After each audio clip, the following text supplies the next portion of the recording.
Krishna Bhakti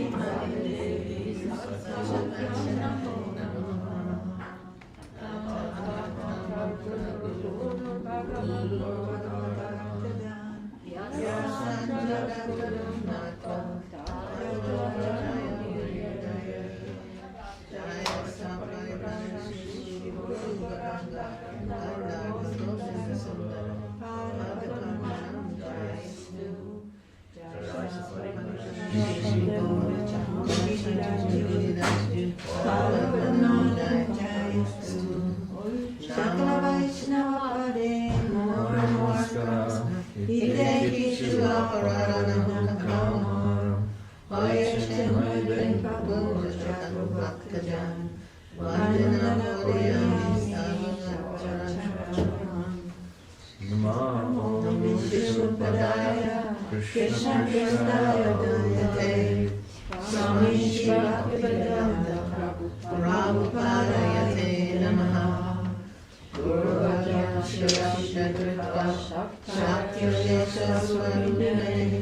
Hare Krishna iti mantraya Hastacharya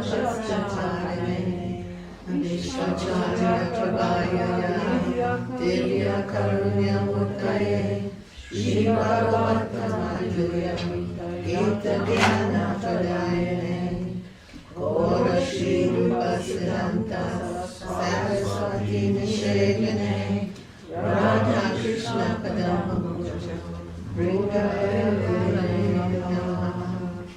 Shri Chaitanya Prabhu Nityananda Shri Advaita Gadadhara Shri Saraswati Gaura Bhakta Hare Krishna Krishna Krishna Hare Hare Hare Rama Hare Rama Rama Rama Hare Hare. So Sudha just sent a link. They can't make it; they're completely swamped. But this prayer, this disappearance prayer, to about I'm so sorry. Srila Saraswati Thakur. This Nita has been 311. 311? 311. But it's not, he said it's not something he's saying, but it's something that we recite together. Jaya Srila Bhagavan Bhaktisiddhanta Saraswati Thakur, Abhirbhav, Tirabhav Mahamahotsava. Oh, huge eye. Disappearance. This a passionate face. Every time I look at this face, I feel completely.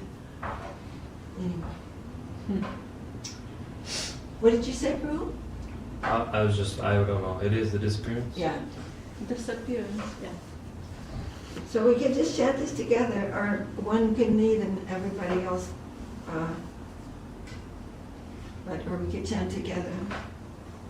Okay, Nite Yasman Sante Naina Jalavarai Snata Gatra Mulanam Ujre Rudro Satam Shri Kapi Sudaya Daviraya Sviya Goshinam Priti Gandhara Karaya Hitlanayana Manivapta Jena Hina Yatra Savatapta Shigram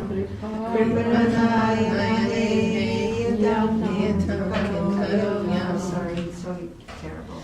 Sorry, I forget it. Do you want to read the English, bro? At the end of the Oh, we'll have night, to have another one so they can hear in the kitchen. Do we have one to pass? Yes, around? thank you.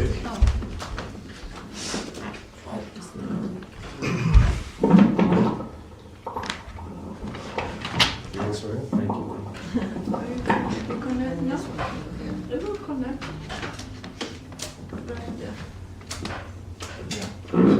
And then can you guys share this microphone? Can you pass it over? Yeah. Okay. Okay.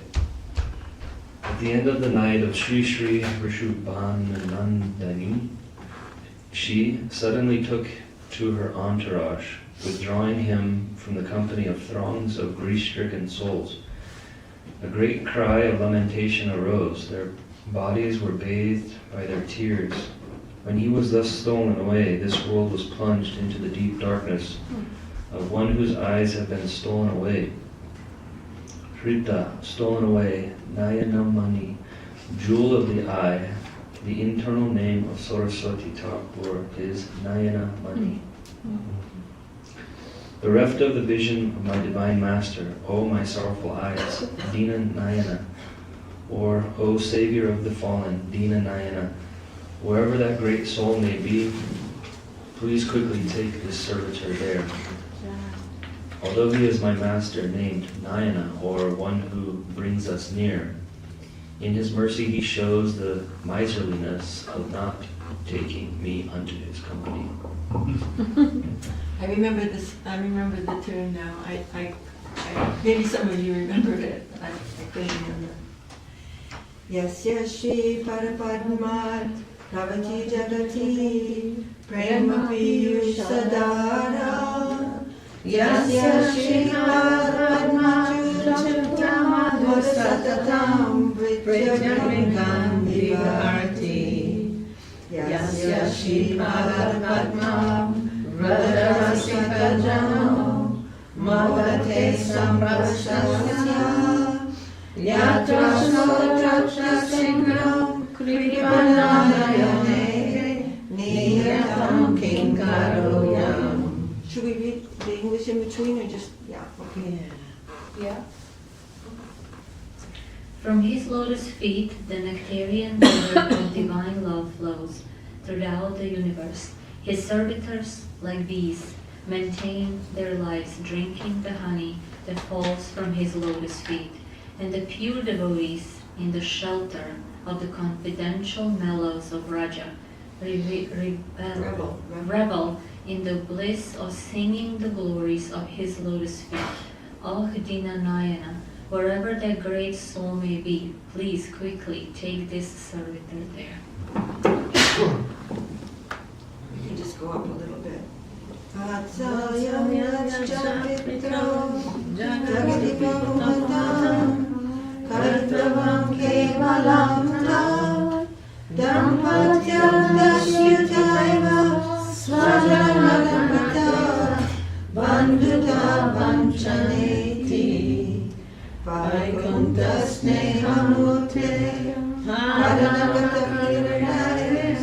Yasya sandashitosmi yatra sotatra sigram kripanayane niyatam kinkaroyam. Parental affection, so highly esteemed in the world, is a colossal hoax as an obstacle to Hari Bhakti. Socially recognized, pure matrimonial love is nothing but dacoity. Right? In that it plunders away both the husband's and the wife's eagerness for the chance to acquire the treasure of love unadulterated by the superficiality of familiar prejudice. And common friendship is merely deception. I have gleaned these thoughts from the rays of light that emanate from the toenails of the holy feet of that great personality the embodiment of supramundane affection. O Dinanayana, wherever that great soul may be, please quickly take this servitor there. Aye.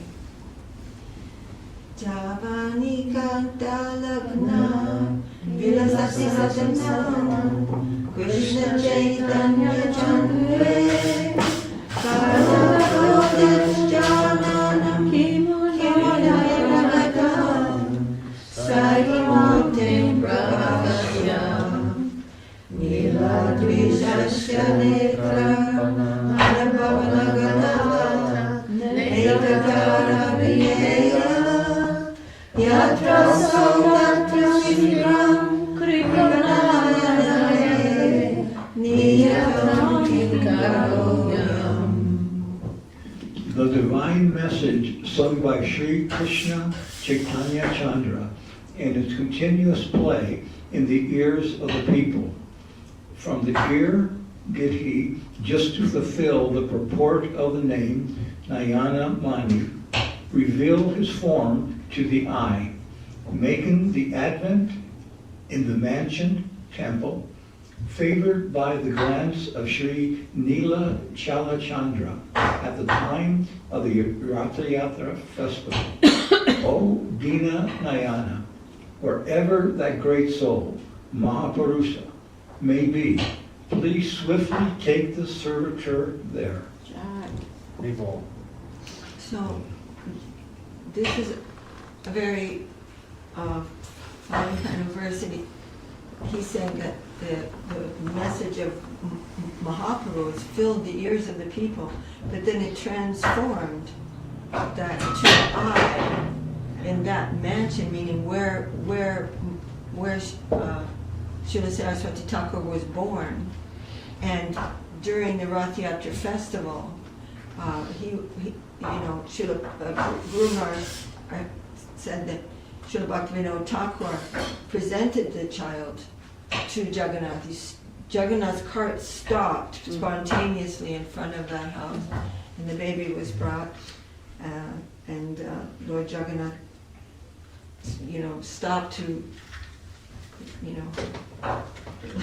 exchange love with this child, this divine child, and then went on his way. The garland fall on him, I hear. Yeah, I heard that. Srila Guru Maharaj didn't mention that this time, and then I thought, was that really true? I didn't know. So I just am repeating it the way I heard it today, because we heard it also, but I don't know who I heard it from. It was such a long time ago. Yes, very nice of you. I was thinking about that on the way here. Oh, really? That's, that's what we're all told that, and it's Yeah. like it's maybe a mystical Very vision. mystical. Yes. True. Gorendorasta Saile, Kimukanakakano, Hemari Jambunaya, Adirbuddha Prashen, Nikila Janamadam, Lavayanda Badam, Gora Virpapamau, Radhasya Sahasa, Samjutopa Swayam Swam, Yatra Sautapsisiram, Kripanayane, Niyatam Kinkaroyam.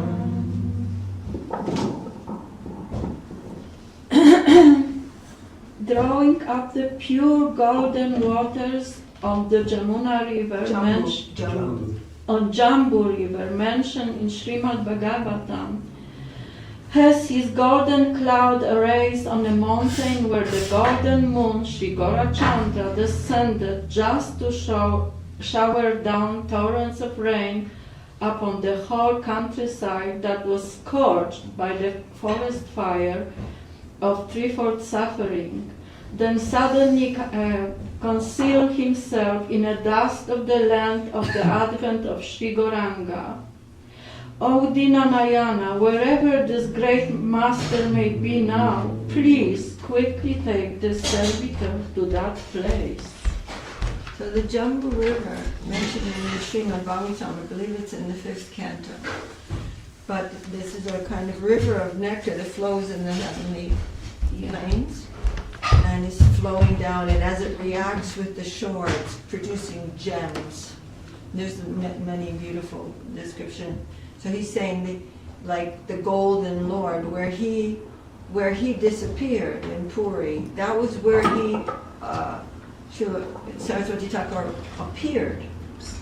And like a cloud, he pulled up the nectar of that golden river just to shower it down on the countryside that was parched from separation from Mahaprabhu. So he's like a golden cloud that's taken up all the mercy of Mahaprabhu and just showered it down, and then hid himself in the place of the advent of Mahaprabhu, which is Mayapur.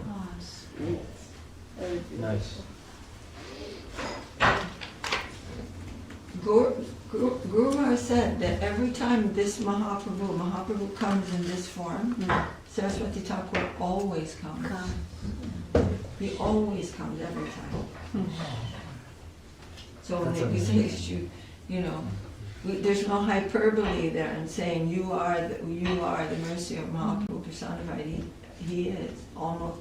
He's always assisting Mahaprabhu in his divine pastime.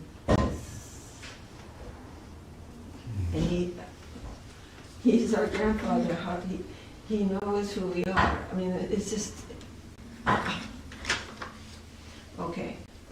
Goro Goram Desisyo Guru Pija Jagatam Gaitam Goragata Gode Gode Bosyash Shinagarima Gravide Goragari Panandai Gauravatyo Giridharama Preyasam Yogadhiso Yatraso Tatra Shigram Krikrina Nayanaye Niyatam Kinkarogam. Do you want to read, Prabhu? No, well, I mean, we're going this way, but you're next. Okay.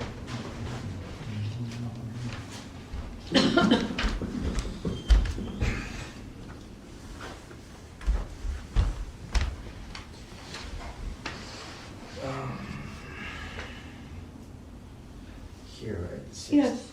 He is of the same hue. Hue. He's Means of the color. Hue.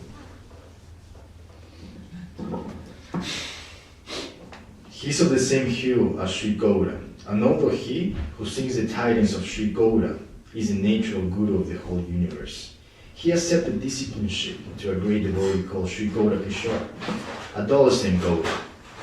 In the whole Gaura Mandal is the repository of the glory of those who grant entrance into the fold of the pure Gaudiya Vaishnava. He proudly ascended the lofty throne of preaching the glories of the gift of the Golden Lord Sri Gaura, the service of Sri Radha Govinda in Vraja, to the Vaishnavas of Dravida, the devotees in South India, who are generally worshippers of Lakshmi Narayana. The glory of his dignity shines even in the group of Sri Gandharva, and he holds a preeminent position in the intimate circle of Sri Giridhari. That is, he is the most beloved of Lord Mukunda. Oh, Dinanayana, where that great soul is now, please swiftly take this servitor there. So when we read this, that's me next. When we read the Brihad Bhagavatamrita, I mean, we can study this Siddhanta carefully. Then we can understand that a personality like Srila Bhaktisiddhanta Saraswati Thakur is the guru of the universe. It's not just my guru is the guru of the universe. It's not like, I mean, this is an actual fact. And what he can, what he can give is what he has or what he is. And what is he? So intimately connected with that divine high seva, and coming as the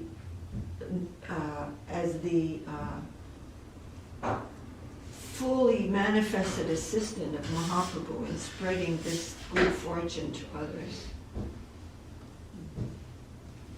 Jo Radha Krishna Namamrita Jaladita Lavaya Vishvameta Amlecha Shishadokami Dvijare Parvanijam Shuddha Shudra Prakristam Muktai Siddharagamya Vadita Janasako Gora Karunya Shaktir Yatra So Tatra Shrigram Kripanayanahe Niyatam Kinkaroyam. He inundated the whole universe of countless living beings, whether Brahmin, Kshatriya, Vaishya, Shudra, less than Shudra, and even Mlecha, with the oceanic nectar of the holy name of Sri Radha Krishna. Although unapproachable by the liberationists and yogic perfectionists, he is known as the friend of the fallen, the mercy potency of Sri Gauranga. O Dinanayana, wherever that great soul may be, please swiftly take this servitor there.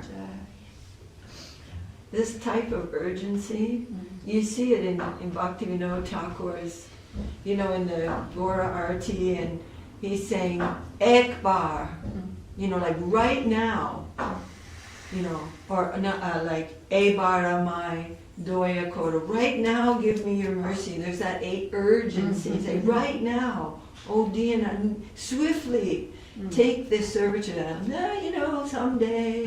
It's like this urgency that's always been this verse. So sweet.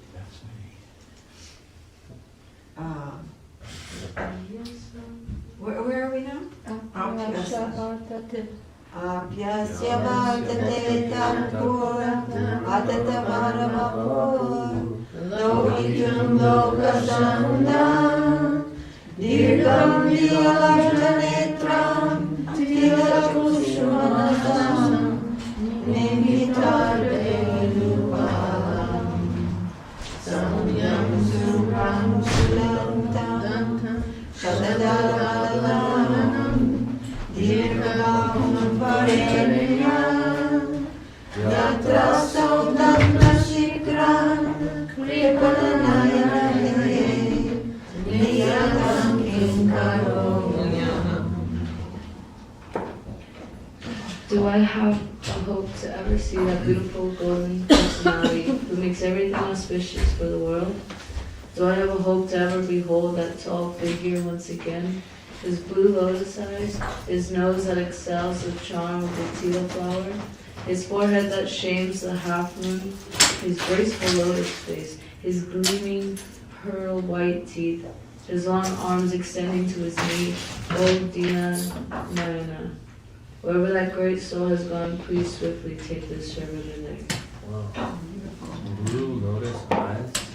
Blue lotus eyes. It's this guy. I mean, you see, Srila Guru Maharaj.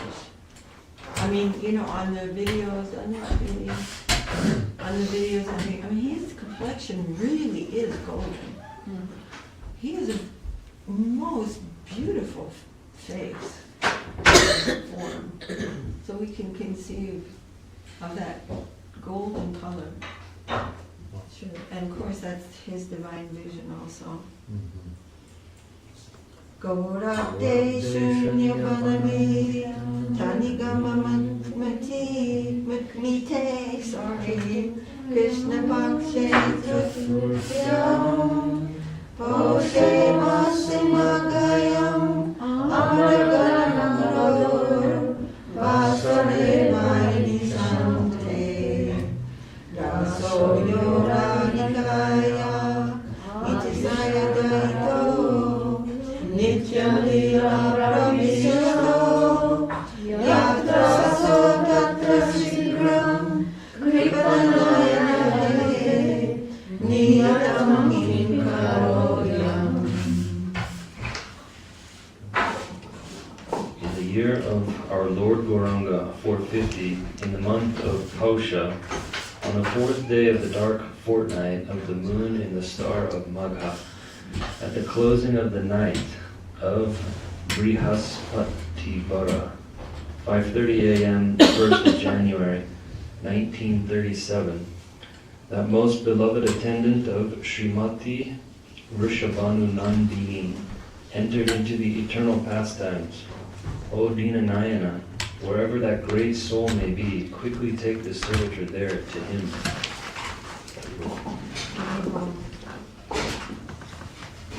Ahakare janam, Guru charanam, Purita Purnavasya, Yato Saudra Visham, Prabhupada Virahar, Antashanya Hitame, Parate Vidya Vidya, Kshamanam Yakyam, No Sahe Saudamatra, Yatra Saudatra Shikram, Kripanayane, Niyatam Kinkaroyam.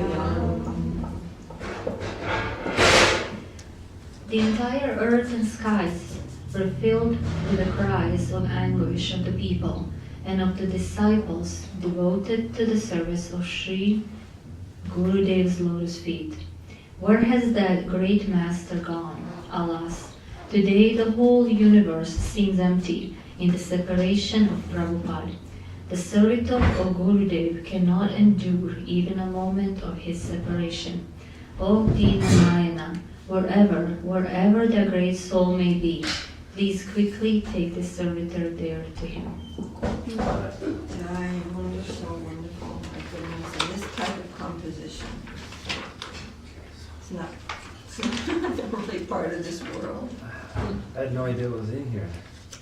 I swear this kirtan book just. Yeah, exactly. It's Exactly. It's adding more and more. You So know what? should we sing Sujanarvida? Oh, sorry. What's interesting is that here we are reading the English version of it, and it's so beautiful. It just, I'm just going, jaw dropping, and just think of what it says. I don't know if this is Bengali or Sanskrit. Yeah. I just think of what it says when it came out of Guru Maharaja's, wherever it came out of his hand, writing down that. To me, that's just incredible. I can't conceive of that at all. Yeah. I mean, these are divine revelations, right? Oh, Because scripture comes from persons. I mean, and according to that realization or that level of persons that are being spoken to and the level of the persons being spoken, if it has some spiritual significance, it becomes a scripture. So, like what is coming from the mouths of our Guru Varga is in the followers of Rupa Saraswati line. This is like the ultimate in scripture. Their songs and their poetry are the ultimate Siddhanta, complete conclusion of what is beyond, like the conclusion that is beyond the conclusion, beyond the Bhagavatam, like in one sense, because it is coming from Mahaprabhu's distribution of that. It is so, appreciate what you're saying. And we also have to remember that these are descendants direct from the spiritual world. Exactly. That the teaching of the Lotus It's Ball, not the just, spiritual has to be along with your like many different, they're just direct descendants. Shrimati Radharani excused them for a moment to go. That's amazing. Everything's incredible. It is. Everything is incredible. Incredible. Guru Maharaj said, sometimes when the cowherd boys are playing with Krishna, they hide in the material world. So we don't know who's who. We really don't. That really struck me in Navadvip one day when I was walking somewhere. Maybe going to Parmadala or something or wherever it was. I'm like, I don't know who anyone is who's going by me. And I was just like like this. I'm just like completely like worshiping everyone I don't know. I'm just giving my respects to everybody, and everyone was so affectionate. It was really incredible. Oh my goodness. Shall we sing Sujana Buddharadita? Oh, yeah. Mm.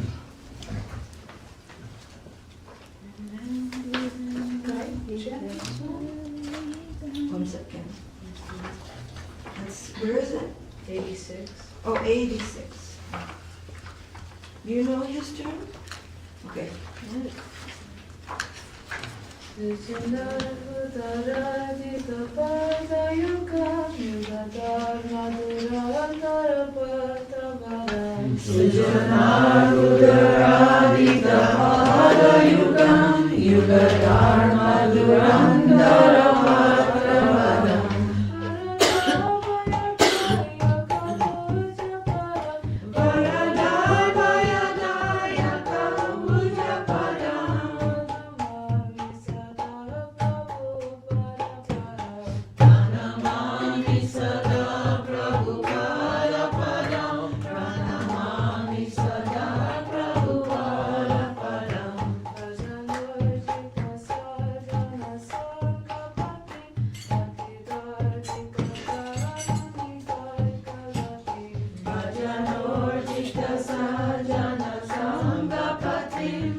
beautiful, another composition by Srila Gurudev.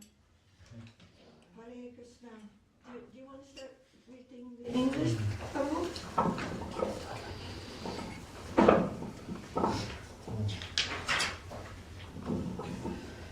His lotus feet are served in devotion by multitudes of high virtuous souls. He is the establisher of the religion of the age, as he is the presiding monarch of the Vishva Vaishnava Raj Sabha, the universal society of the pure devotees that are the true kings or guides of all. And he is the fulfiller of the most cherished desires of those who dispel fear for all souls. I make my obeisance unto the lotus feet of that illustrious great soul, worshipable by one and all. Perpetually do I make my obeisance unto the radiance emanating from the toenails of the holy feet of my Lord. He is the leader of the fortunate souls blessed with the treasure of eternal pure devotion. He is greatly merciful upon the fallen souls, being their only shelter, and his inconceivable holy feet are the shelter for the deceivers. By deceiving them, I make my obeisance unto his lotus feet. Perpetually do I make my obeisances unto the radiance emanating from the toenails of the holy feet of my Lord. I make my obeisance unto his divine, charming, yet commanding lofty form of golden hue. That beautiful figure shames the mad ecstasy of golden lotus stems, venerated by tens of millions of cupids, the moons of the toenails of my worshipful divine master reveal the beauty of his lotus feet. Perpetually do I make my obeisance unto that effulgence emanating from the toenails of the holy feet of my Lord. Like the moon that delights the stars, he is surrounded by his circle of personal servitors, making their hearts bloom in divine ecstasy. The malicious non-devotees are made to flee in panic by the sound of his thunderous roar, and the simple, inoffensive souls attain the ultimate fortune by accepting his lotus feet. I make my obeisance unto him. Perpetually do I make my obeisance unto the brilliance emanating from the toenails of the holy feet of my Lord. He has revealed the vast, magnificent beauty of Sri Gurudev. He has broadcast the tidings of the supreme magnanimity of Sri Gauranga throughout the whole universe and in the hearts of the fit recipients of his grace. He has firmly established the lotus feet of Sri Gauranga. I make my obeisances unto him. Perpetually do I make my obeisances unto the effulgence emanating from the toenails of the holy feet of my Lord. He is the eternal shelter and universal guru of the soul surrendered unto Sri Gauranga, absorbed in a service of his Gurudev Sri Gaura. He wholeheartedly adores Sri Bhaktisiddhanta Thakur. I make my obeisances unto him. Perpetually do I make my obeisances unto the effulgence emanating from the toenails of the holy feet of my Lord.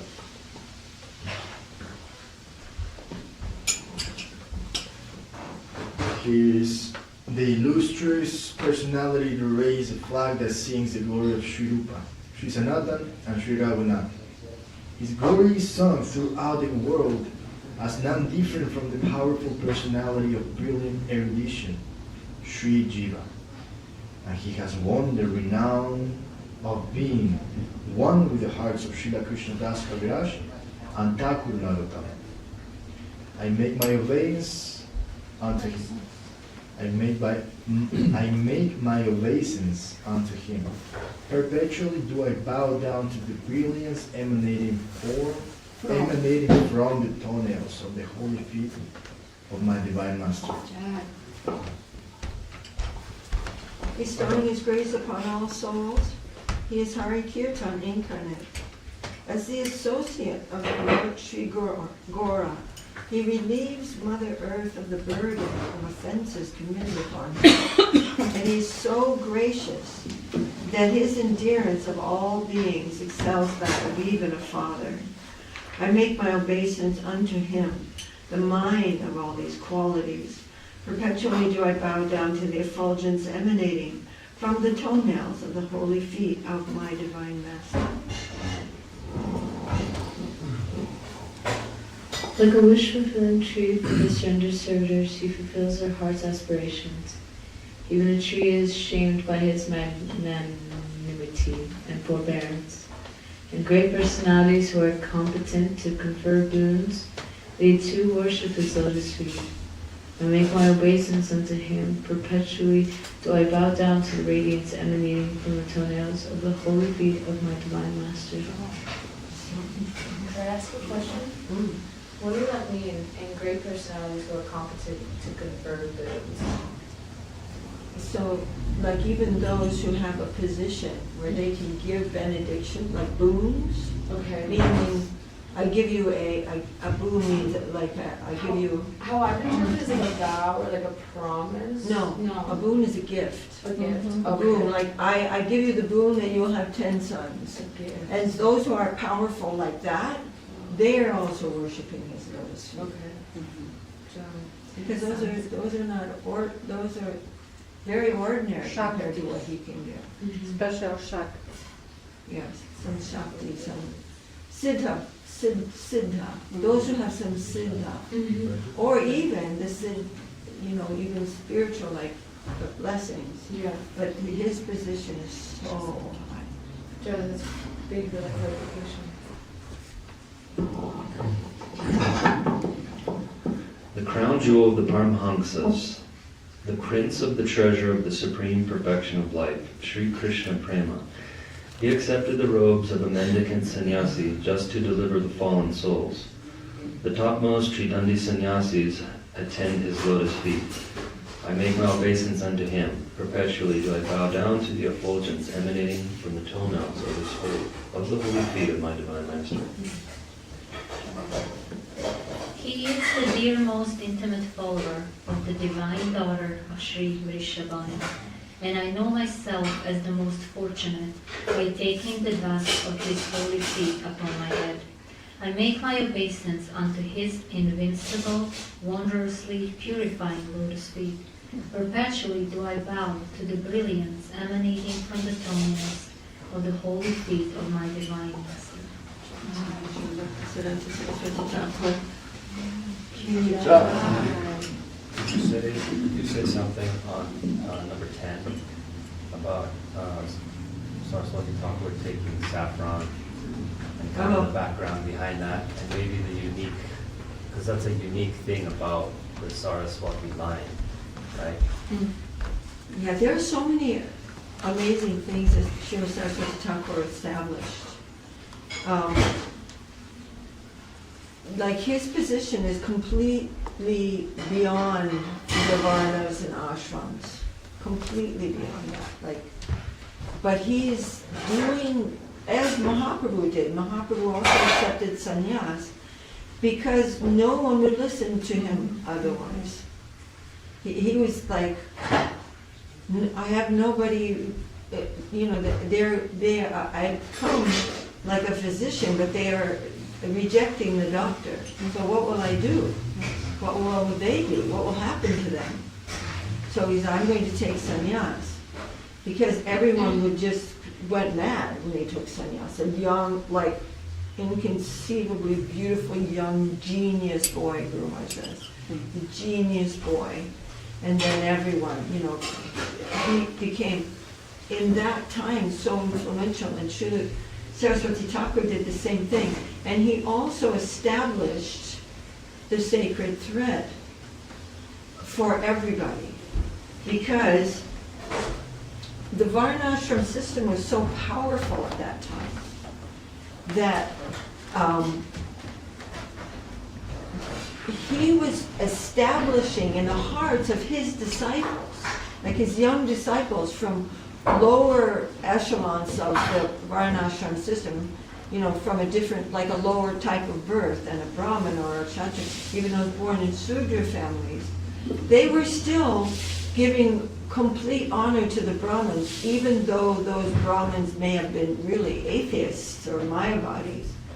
And Mahaprabhu, I mean, Srila, I keep calling him Mahaprabhu, Srila Saraswati Thakur, gave the sacred thread to everyone who was a Vaishnava, not so that they would be elevated by the sacred thread, but to show the world and to show them that being a Vaishnava is automatically higher than being a Brahmin. That's within the mundane echelons of the social religious system for gradual upliftment in. So the same thing, and that will change. Like sometimes Srila Saraswati Thakur had his disciples wear priest clothes. I didn't know that. Yeah, because then there's and they will hear something. So whatever was necessary for this untouchably pure gem of a gift, it can't be contaminated by anything. So whatever was needed, he would do that. So he, even though he's like the crown jewel of the Paramahamsa means one who can come to this world and never touch it at all. Never. He's taking the essence of nectar. And but he took the robes of a sannyasi simply to distribute this untouchable gem. And who was it who was mentioning, oh, that was you, Haridev Prabhu, how he said that if we would open up something in London, then we could bring food from the hotel, which means non-veg food, to serve them. If they were sincere and they were just starting to learn about something and they needed, then we could open up a hostel and gradually they would hear that and they would give up these things and so on. But but he had the power to do that sort of thing. And he was, so whatever is the Paramahamsa Dharma, like what is, when you have something so untouchably valuable, then anything and everything that will bring someone to that is auspicious. But he had that type of, is that kind of gravitas. Yeah. Bhaktisiddhanta Goswami described it like that. Yeah. Perfect perspective on everything. And knew the purpose of everything. Vaikuntha Vritti. Mode of Nityananda Prabhu. Vaikuntha Vritti. Pardon? Almost like a mode of Nityananda Prabhu, that he will beg, that he will do everything to bring that people. Yeah. Mercy. And like Prabhupada, who is, empowered by Srila Saraswati Thakur and Nityananda Prabhu, just did all these things, whatever was necessary to, but he taught us very strict lifestyle. But whatever, he broke some rules because he has a jewel, whatever it is that's going to bring someone to that jewel, that cannot be faulted. And the ordinary things, there may be some fault here, there's some fault there in Varnashram Dharma or anything like that, because you're within that system. But they're above that system. So whatever it is that was necessary, they would do that. And giving us some vidhi also, because that is necessary for us. It's necessary for us to have the regulation, to do things in a certain way, to have some regulation of our life, some clean living, and all these things are super, super, super important for us. But,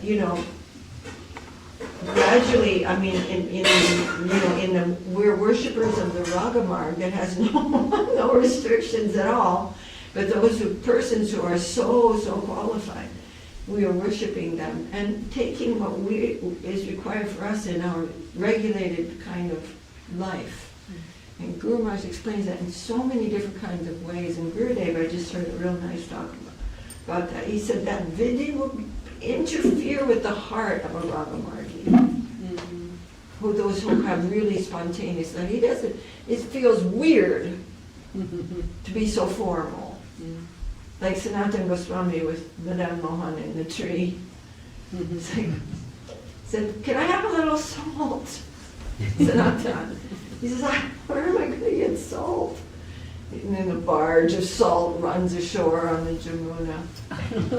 And he gets them back into the river and they give him so much salt. And he says, oh, I know you want me to have salt. This is, and he's talking to the Lord. He's not like, that would be weird. We have some feeling of love. You're not getting all this formality in it. It's so interesting, right? Because in one sense, Saraswati Thakur is fighting Sahajism in the form of Brahmanism. Exactly. Too much Vidya-mark, right? Too much emphasis on smrita, memorizing, and the rules. Because they're thinking that that's an end in itself. It's not for the purpose of purifying the heart in the worship of Ragamart. Right? I'm sorry, I completely interrupted you. Did you? I'm meditating on the topic, and it's fascinating to see the play of these two things, like we always talk about. It's ongoing, always. Form and substance. Substance will always win over form. The absolute over the relative when there's a conflict. Mm-hmm. But when there's no conflict, then we will go on as we are to go on. But when there's a chance, Guru Maharaj said, jump. But Saraswati Thakur explains in the Upadeshamrita that we're reading that now, that talk that he gave between Radha Kund and Shama Kund, and he's saying, just talking about that, he's saying that this vidya, the Pancharatra, system, that mustn't be given up for a lower thing. That's the problem. The Sahajas are giving, they'll give up saying, oh no, this is all material, and then they go down. Mm-hmm. You can give up a lower thing for a higher thing, if you're qualified for that higher thing. But if you give it up prematurely, you'll go down into the lower thing. This is the problem. I did some looking into the word sahaj, like I think it's sahaja or sahaj. Pratantar. Sorry? Pratantar.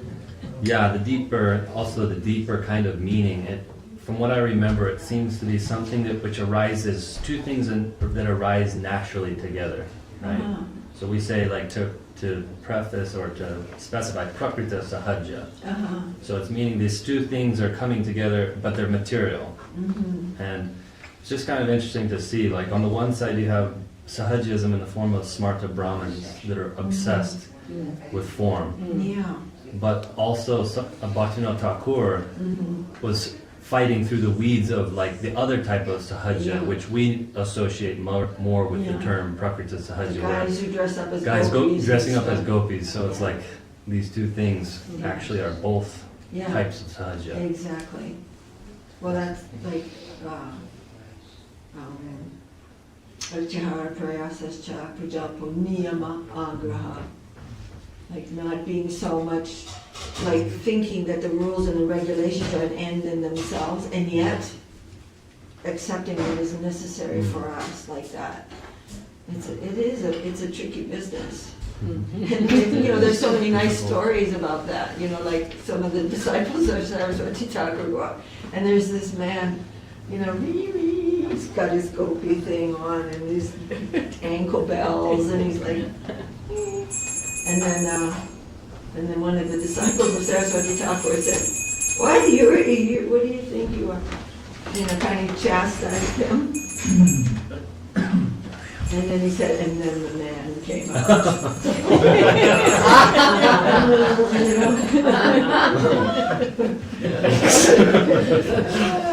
It's like, we've seen that in India, and you're like, But Srila Saraswati Thakur calls the Prakriti Sahajas pure non-devotees. Shuddha Bhakta, pure non-devotees. He fought very hard against Sahajism and Mayavad philosophy. Oh, and I was just thinking I would kind of, and then anyone who wants to, add something or just speak. About because Srila Gurudev was reminding us of some of the pastimes of Mahaprabhu, Srila Saraswati Thakur in his young days, and it reminds me of this because that Sahajya, that big Siddha guy. Like he visited Bhaktivinoda Thakur in the house, remember?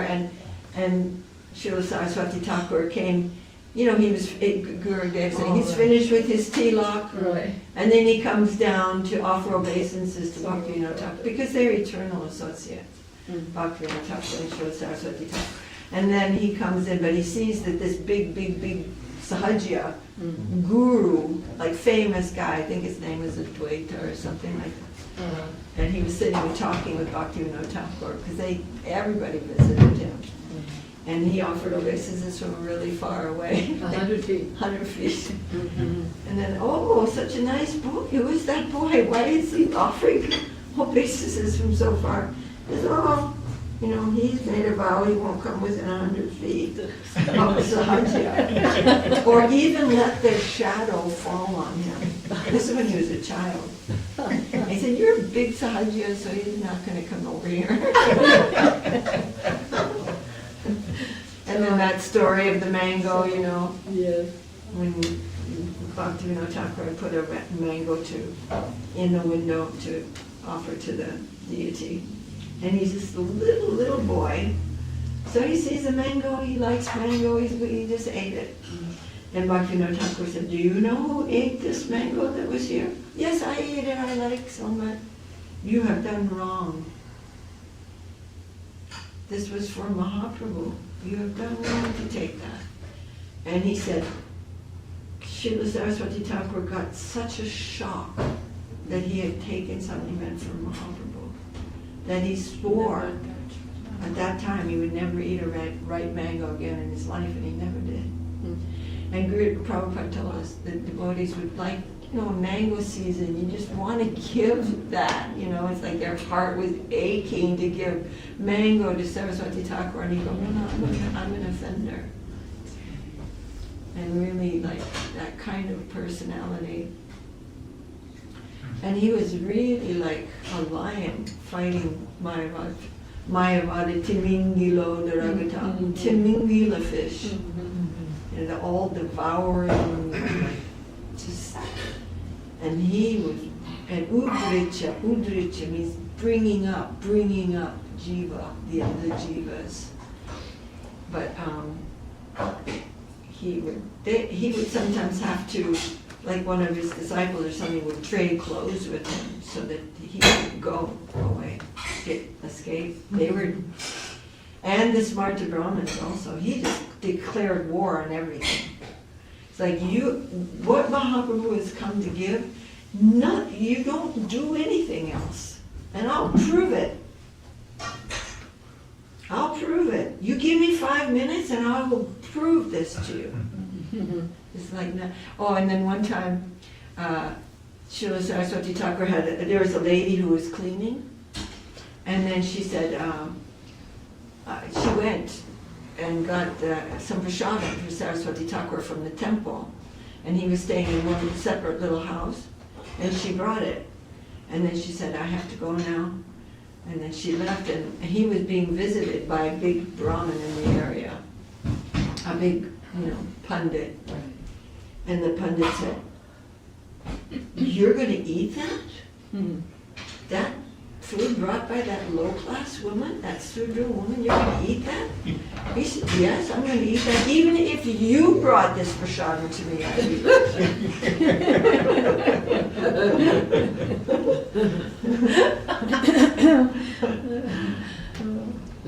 It's so many wonderful I was stories. listening to Gurudev today morning, Kartik, for Kartik months. I just opened with, randomly.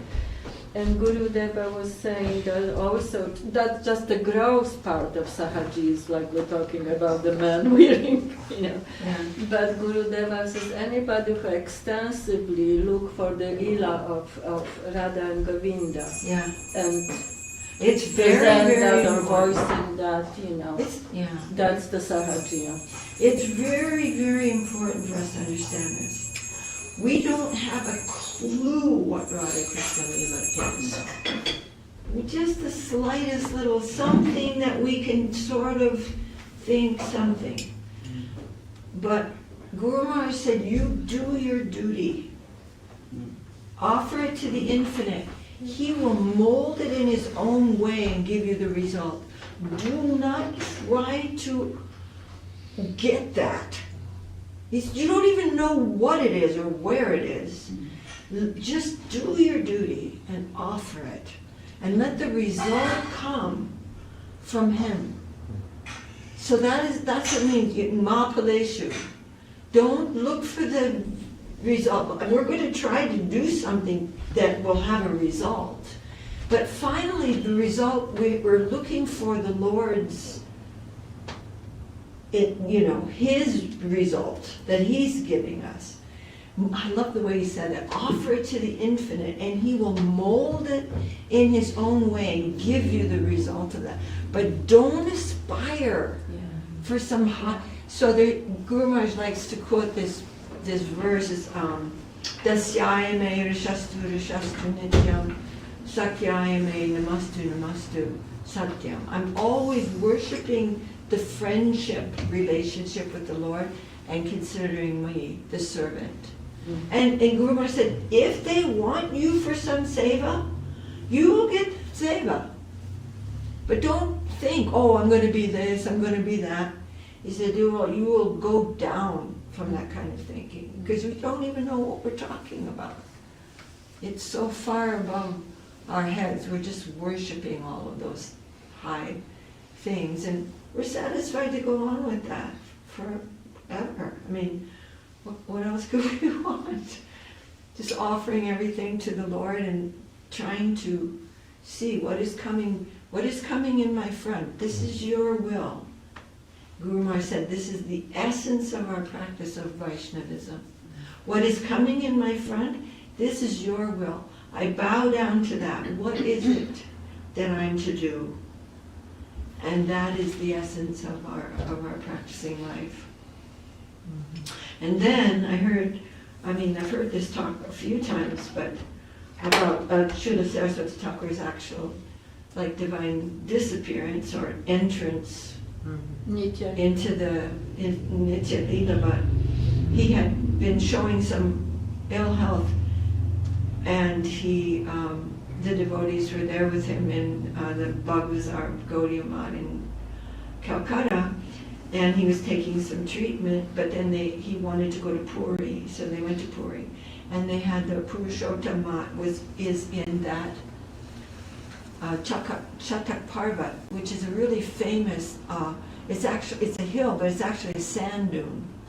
And there's a pastime of Mahaprabhu running up that hill thinking it's Govardhan and all these wonderful things. But they had a mat right there. And so he was staying there for about a month and taking, allopathic medicine, Ayurvedic medicine, whatever was there. But his health was not coming up. So then he went back to Calcutta, and Srila Guru Maharaj said he and a few other of the disciples had to stay back and go to Cuttack for some seva in nearby. But then they heard that Saraswati Thakur's health going, these are external things showing, going down day by day. So they went there.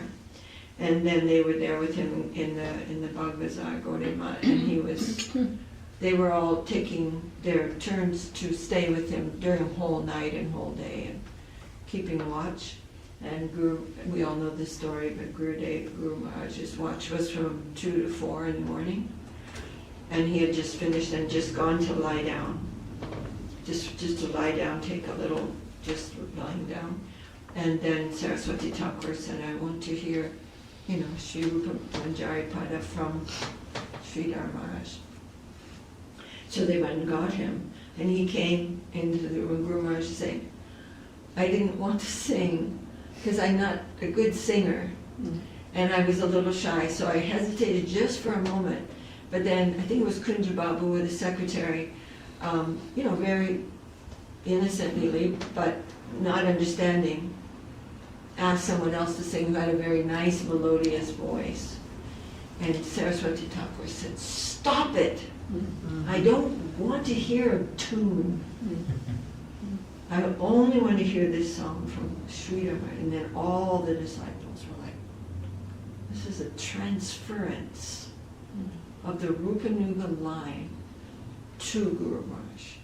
And it was very clear to everyone. And then he did sing that song, and just 24 hours later, Srila Saraswati Thakur made some movement. Guru Maharaj said, like a hiccup, you know, and then very peaceful.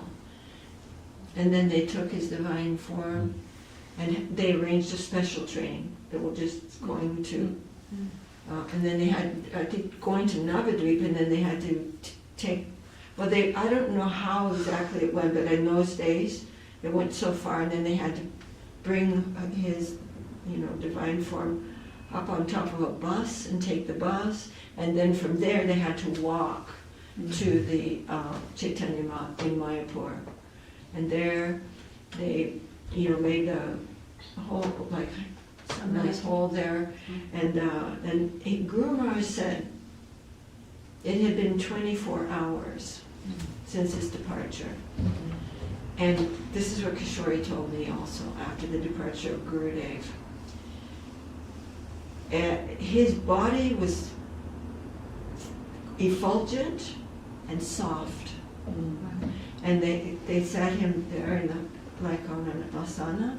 He said, and he looked so dignified, like the acharya, sitting such a dignified way. And then of course the salt goes, and he had to go away, he couldn't stand to see it. But and then of course they covered everything, and then the tulsi plant is there, and of course we've all, maybe you will see this time, Chaitanya Mat, where Srila Saraswati Thakur Samadhi, it's a wondrous to go there. It's like the whole of Vrindavan is there. Right? Huh? The whole of Vrindavan is there in Mayapur. It's Saraswati Mat. Oh my God, it's amazing to go there. You just can't believe it. And so much affection. And we have to remember this. And Gurudev said it many times that and actually I was saying something one day when we were in Vrindavan, and it was Saraswati Thakur's Disappearance Day. So I asked you to say a little something, so I just said a little something. And then I said, and we have to remember that the grandfather is more affectionate than the father. Not that, and Gurudev said, yes, this is very important, but I'm quoting him, of course. It's not coming from me. But this is so important because in the sands of time, you know, we think, oh, these are historical personalities. It's not like that. They're so affectionate to us, and they won't leave us. I always feel that about Srila Saraswati Thakur, that he's not going to abandon me, or, you know, that he won't. Anyway, that's just my own feeling, but even though there's every reason to do that, but and we're just trying. You know, we're just trying to preach and trying to do the seva that's coming to our hand in any way, and trying to please him, you know. But you know, we know we're very, very imperfect, but they're powerful. They're not disturbed by our imperfection. We're disturbed by that. But he's not.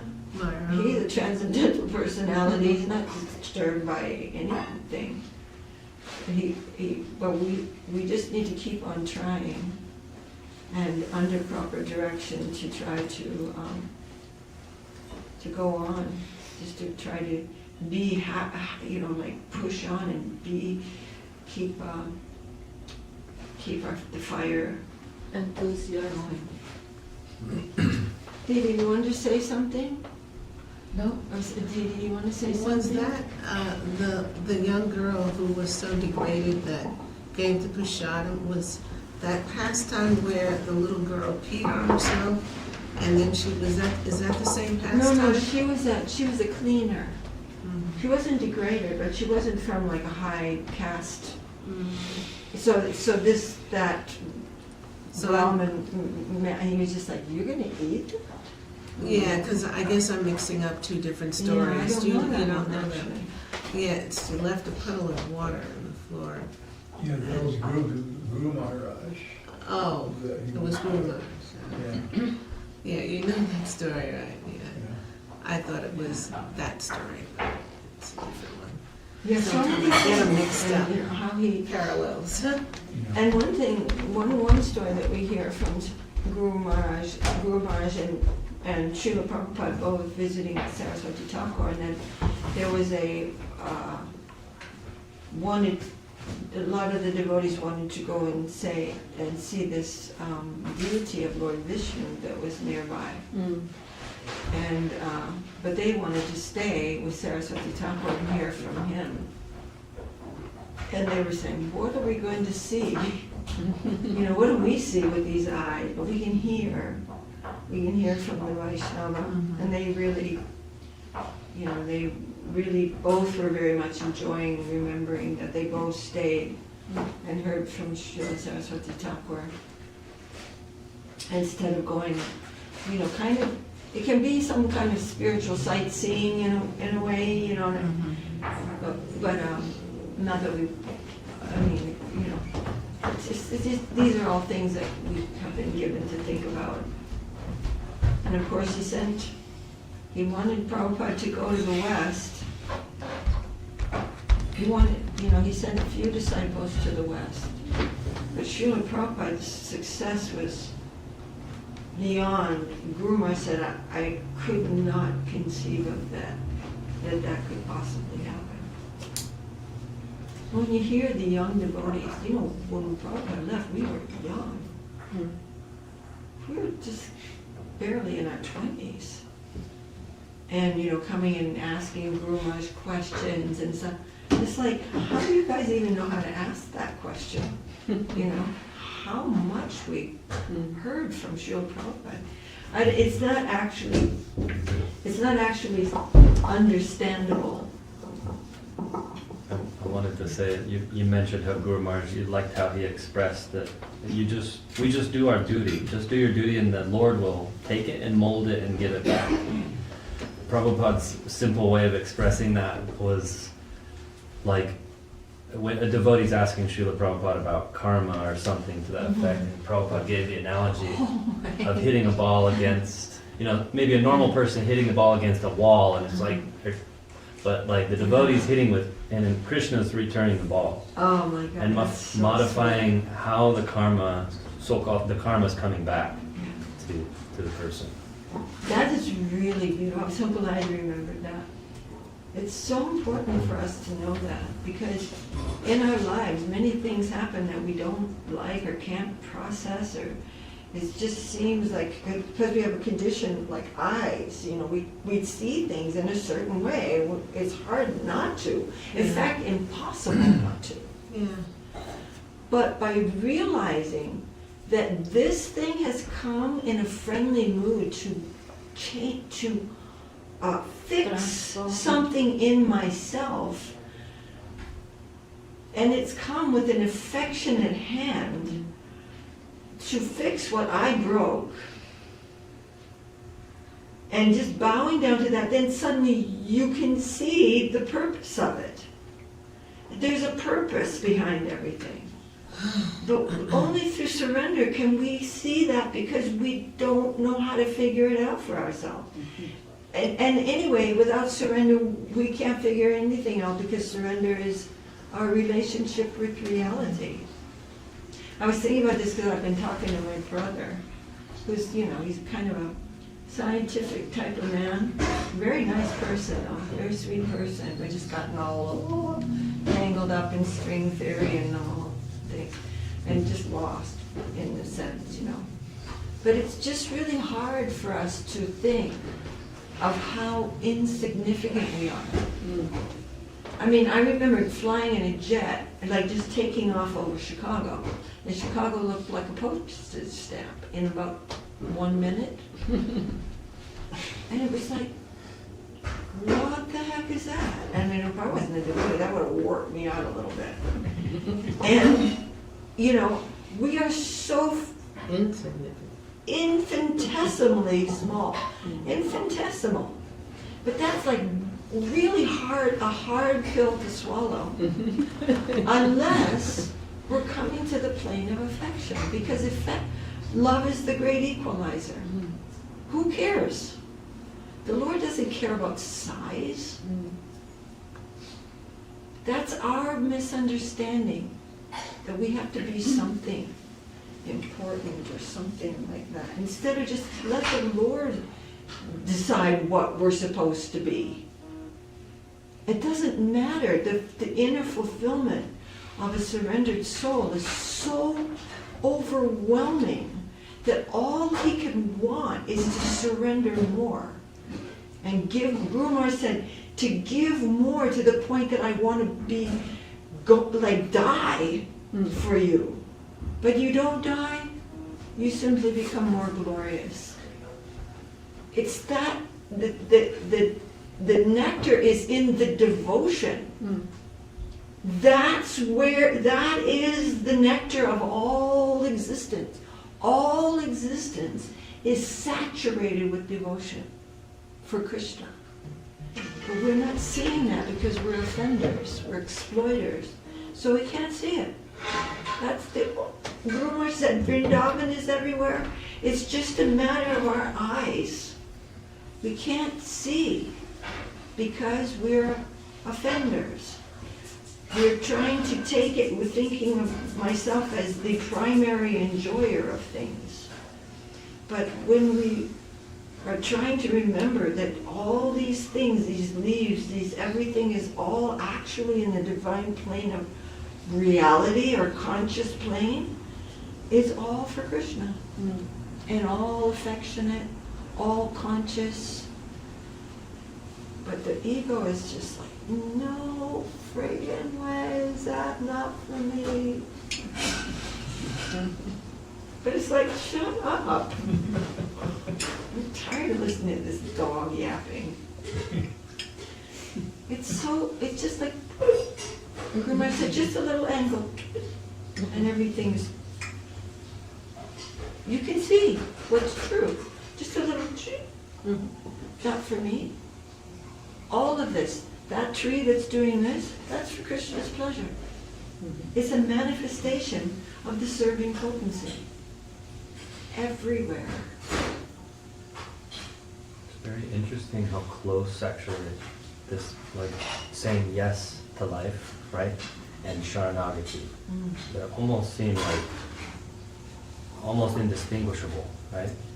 Yeah, it depends on the consciousness of the person who's saying it.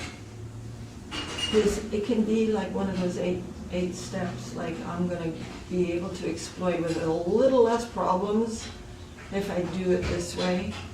And like that's going like into deep piety, and you know, like deep piety is so attractive. And Krishna's saying, don't do that. Don't even read about that. You'll be so bewildered by the flowery words of the Veda, taking you into like a deeper plane of really mode of goodness enjoyment. Don't do that. Don't hear that. Don't even listen to that stuff. But it's attractive. You know what I mean? I'm trying to understand why you responded like that. Oh, no. I know. I was just saying, no, people say yes to life, but why? Yeah. It can be a kind of piety. Oh, well, yeah, they also say surrender to life, you know, surrender, just surrender. That's very, obviously. And then you'll find something to enjoy there. Yeah. You know, it depends on the person who's saying it. Well, I mean, I'm just saying for us. Oh, for us. Oh, I'm for sorry. Us, like, I misunderstood. We're told, like, Om means yes, like exclamation yes. I'm just saying like that. You know, you say yes to life, but to say yes to life. I thought it was a question. Oh, excuse me. I'm just blabbing. Yes to Krishna. Say yes. Yeah, Krishna is everywhere. Krishna is life, Yes, in a okay. sense, the relationship. Yeah. I mean, it's amazing. We hear not a blade of grass moves without the will of the Lord, but why? Because the will of the Lord is the life of that grass. And on the conscious plane, which is the plane of what is really true, they are conscious of that. The whole of the animation is conscious that they exist for Krishna. It's only us who are seeing this veil over our eyes. We just see a veil over our eyes. We're not seeing what is really there. It's not that we have to go somewhere else. And Didi, on this point, is like, it's a way of seeing, right? Because we're all conditioned. You know, in this world, this field of consciousness, more or less, we can assume, like, we're all conditioned, you know, except for in some cases, and to degrees. You know? Yeah. So it's a way of seeing, right? And we see through hearing, through parampara, right? So by that gift from parampara, through our Guru Varga, we're able to see the environment properly, right? As it is. And also there is like an interpretive function going on there that is something you are imbued with through grace, right? Through Guru Varga, through revelation. Right. I mean, we used to think, if I offer this to Krishna, then it's prasada. And that is true, but it's already prasada. Yeah. But we're doing that thing to try to come to that plane of understanding. Everything is really consciously serving Krishna. It's already been enjoyed by him. Everything is being enjoyed by him. There's no non-enjoyment of the Lord in any sphere of reality. So it's like, we are trying, instead of taking what we say is material, which actually doesn't exist. Material is, Guru Maharaj said, Maya is an almost non-existent thing.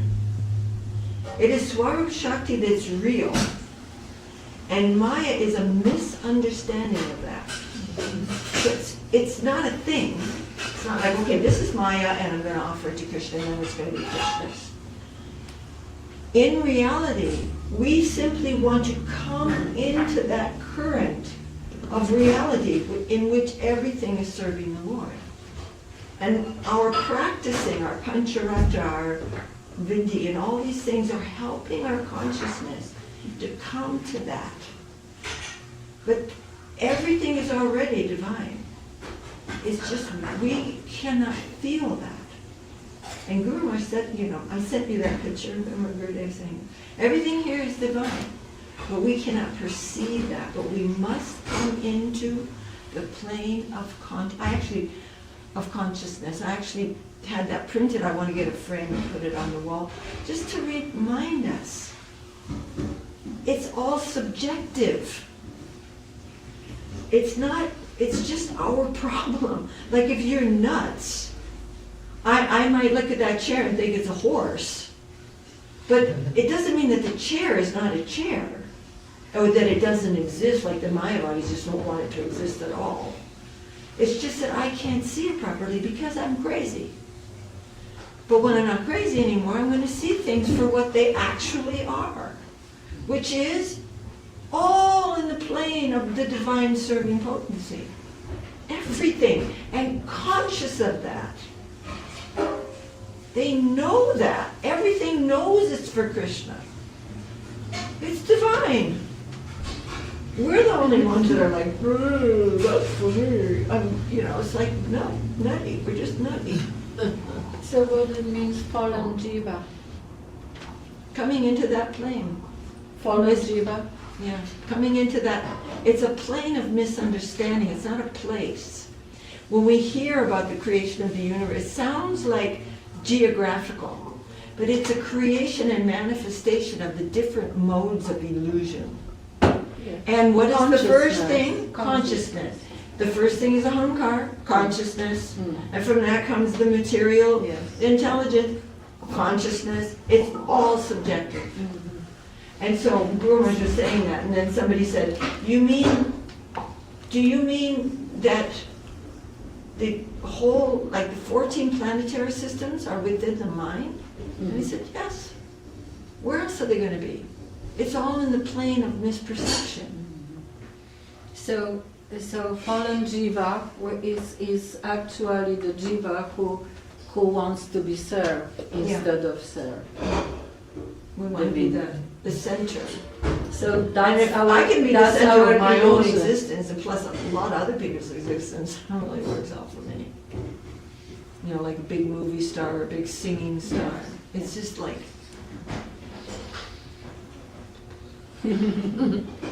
so deep, so heavy, so dark. Anyway, I kind of. These are all the teachings coming from Rupa and Saraswati and all the Vancho Veda and all this Videshamrita and oh my God, so many things. What did you say, Didi? And Srila Bhaktisiddhanta Saraswati. Yeah. All the teachings of Saraswati. He said more about what a Krishna consciousness is, what service of divinity is, what is not service, than about what is service. Oh, what was that? Bhaktisiddhanta Saraswati told us more about what is not devotion, as opposed to what is devotion. Yeah, there's a lot To of wording give us, there. yeah, A lot of the wording. concept, what is Yeah. to be not pursued. He also showed many amazing things about what is service. And sometimes Guru Maharaj would say, he was trying to teach us something, and we could see his face turning different colors, like a pink and white lotus, with intensity to try to make us understand something. And sometimes it was so intense that he would fall off of his chair unconscious. So much, Saraswati Thakur, so much intensity to give us this thing. So intense. This is beautiful, right? Like this, in the Chatu Shloki of the Bhagavad Gita, you know, this like probably the best shloka of the four, in my opinion. The, much chitta madhita prana, like the devotees, they love to go back and forth and enlighten mutually about Krishna. So beautiful. You know, so it's this beautiful dynamic. Yeah. And I think that's a very important component of this very topic, you know? Because it's like, at one point, it's almost like you get into this dichotomy of saying, well, like, no, that's shadow, and the other person is saying, no, that's shadow. But it's like, the truth is between the two of you, and Krishna is there, and if it wants to come and descend in this context, it will. Like, that's gorgeous. That's interesting, yeah. Yeah. That's the thing about divine sound. Yeah, so I don't, you know, I feel like it's almost like you reach the limits of Sambandha Gyan, and then it becomes Avideya, you know? And this is my feeling, because I know I've struggled so much with this, because my tendency is maybe some proficiency in Sambandha Gyan, but like the next lesson is Avideya, and very much the Ma is teaching, I feel, a next lesson. You know? The surrender. The Yeah, practice and with surrender. practical surrender, practical sharanagati, that is not limited to doing the form thing perfect, you know? Like dealing with devotees and harmoniously. And It's so true, Prabhu. It's a huge. very deep thing, actually. It's so deep, it's so ephemeral. And like Guru Maharaj said, Krishna can make it that everything you've ever heard about him is wrong. And everything you've been preaching is not true. He's infinite. We cannot wrap our heads around that. And I told my brother this, if you start looking at at an eyelash, you will never come to the end of it. You can't come to the end of anything. And that's within the purview of the projection of our mind, meaning seeing matter. If you can't,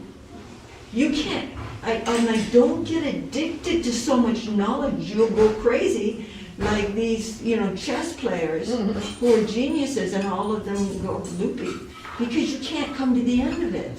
You can't come to the end of anything. So we have to know, who am I and what am I looking for actually? You're looking for home. Where you don't have to be wondering, oh, I gotta be able to understand this and understand. Who cares? Didi, is Ananta Shesha, is that term, the idea of Ananta Shesha, like that there is an unlimited remnant? Have you heard this? Ananta Shesha? Unlimited what? Like, I don't know. Unlimited name. Unlimited remnant. Like, there's always more. Like, there's no limit to Ananta Shesha being able to, like, manifest and try to, keep up with the mind of Krishna, so to speak. I don't know if that's correct, but like, anyway. No, they're competing. Because, like Lord Balaram is the manifester of everything. He's a reflection. He's the Lord himself, like a mirror reflection, and that mirror is service. He's the service Lord. So he's manifesting Aniruddha, Pradyumna, Vasudev, Shankarshan, and then the second of them, the second manifestation of the Lord Narayan. All the avatars, they're all coming from Lord Balaram. They're all servants of Krishna. And then, so he's also manifesting as Ananta Shesha. And I read it, 2 days ago maybe, or 1 day ago, that Lord Garbhodakshak, so he's manifesting from that second Shankarshan, is manifesting as Karanadakshaya Vishnu, who's breathing out universes in this trance and then glancing over, so many things. And then all these universes are coming out of his body. And then he's entering each one of them and filling it up with half with water, each universe, from his own body, and lying there and manifesting his own Vaikuntha, and lying in the Garbhodak ocean. So it's not like they're in the material world. And Ananta Shesha is always singing the glories of the Lord. Manifesting his own Vaikuntha? Yeah, I mean, he's manifesting Vaikuntha in the bottom of every universe. It's not like he's in the material, he's not in that consciousness. But Ananta Shesha he's competing with the Lord. Because he's singing his glories. Yeah. He never repeats himself. Yeah. He has thousands of heads. And he's constantly singing the glories of the Lord, and the glories of the Lord are constantly increasing. This is what you asked. So it's like Krishna and Balaram competing. And the planets are somewhere on one of his hoods, and he doesn't know where, because he can't feel them. Like the mustard seed. Yeah, they're like, they're up there somewhere. The whole universe, just sitting on one of his hoods. And he doesn't even know. And they're just enjoying. It's all divine. All divine. All divine. At the bottom of this universe is Vaikuntha. And then there's the pole star, which is the Vaikuntha planet. I mean, we're going to start remembering that it's all divine. With gradation. Yeah. With gradation. Gradually. There's gradation everywhere. So if we just admit there's gradation everywhere, that everything is like fixed. It depends on where you Unless are Krishna looking. wants to descend and like put Yes, totally and change the energy, and the right? Unless Krishna, isn't that a prakrita?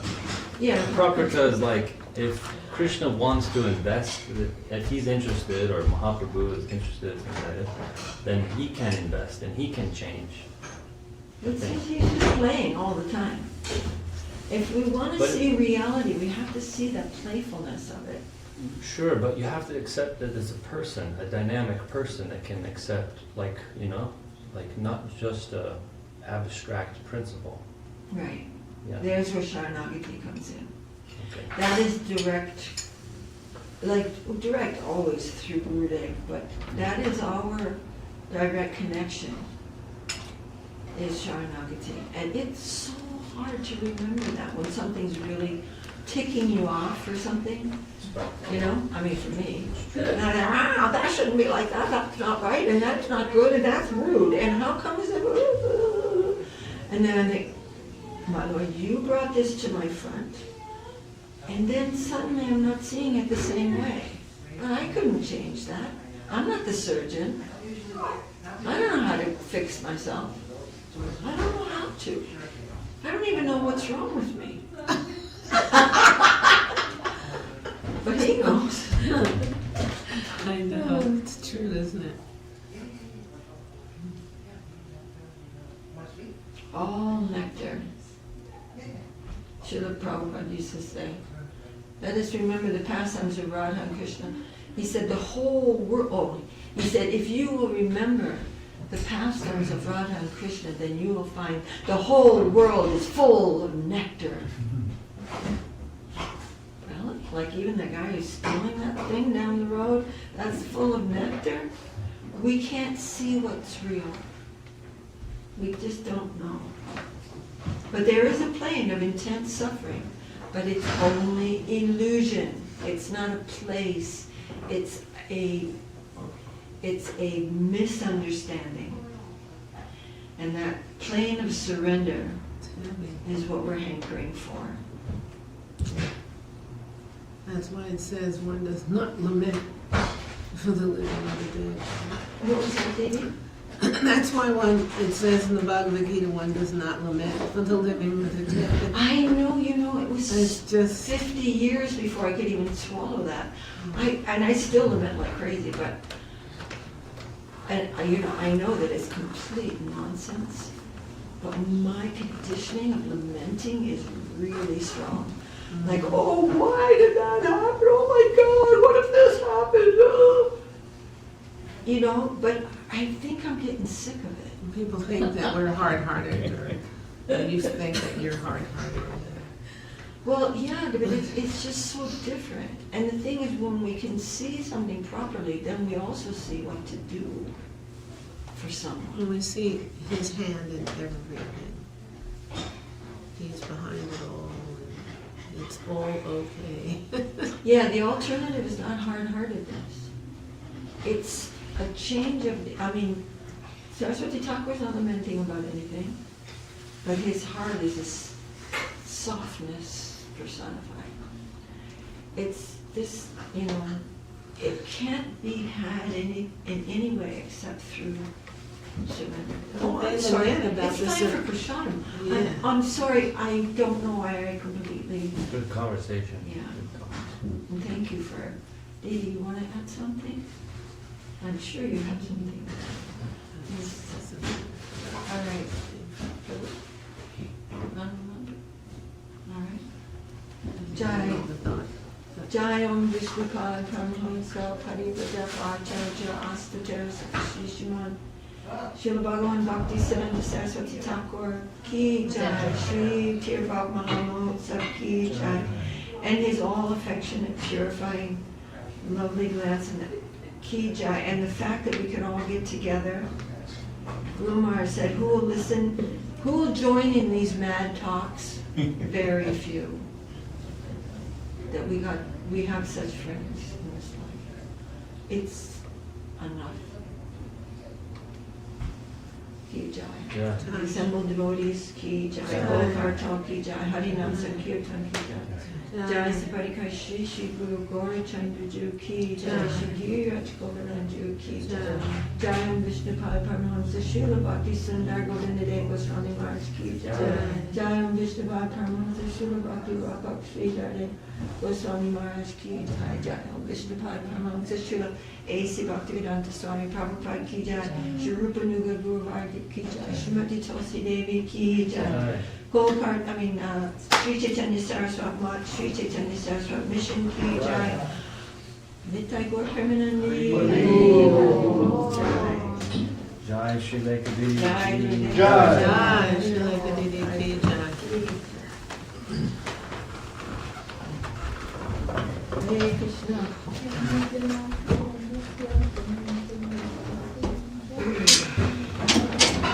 Jai Mahaprasad Ki Jai. Are we on offering pushpa? You're still on that? I don't think Not offering on the- a disappearance. I don't think Not we on offer. disappearance. Oh, yeah, we don't. But we could have ended Hari tonight. Well, no, it's No? true, but I was thinking everybody's tummies were grumbling, so I felt like I should. Yeah, no, I just thought of it now. No, it's so true. Tummies are grumbling. There was a question about, he was asking if you could share something about, Yeah, the relationship between Srila Bhaktisiddhanta Saraswati Thakur and Srila I'll Gurudev. try to do that tomorrow. Okay.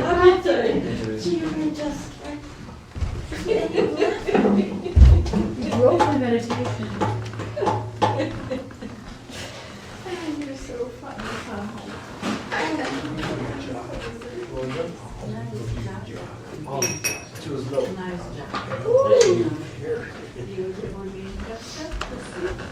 Hare Krishna.